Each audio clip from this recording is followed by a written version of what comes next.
Yan, magandang tanghali o umaga sa inyong lahat. Mga kaibigan, alas 11 na ng umaga. Baka umulan kaya nagluto na ako. At kasi yung kagabi natin ay continuation lang to.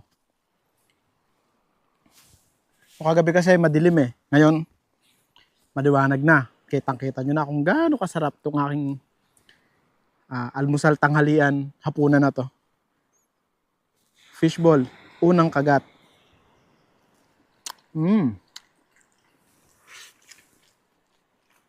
Itong bagoong ko, ginisa ko.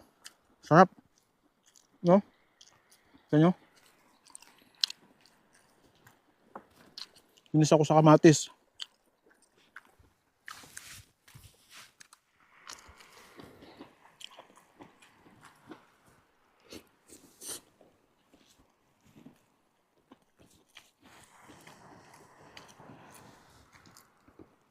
Grabe.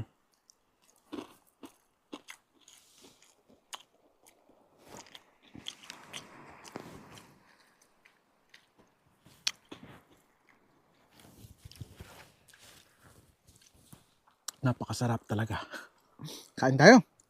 Ganitong pagkain ng talagang mamimiss mo sa sa Pilipinas. Makakain mo rin siya rito pero ang kaibahan, hindi lang sa Pilipinas. Ang kaibahan lang kasi pag kumakain ka ng ganito na mag-isa, hindi ganun kaanba. Masarap yung may kaagaw. Nandiyan yung mga anak mo. Pero malapit na. Konti na lang. No? Sarap oh.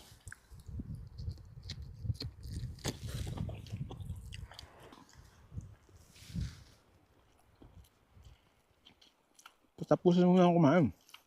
Bago ka umulan.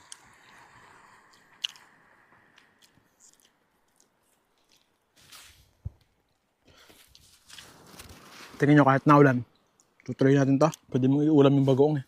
Ito dapat almusal.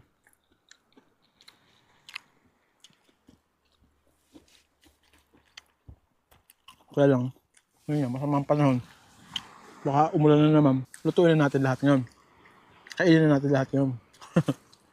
Umulan man, safety na tayo. Ito, natira natin ito kagabi. Tsaka yung gulay. Uy.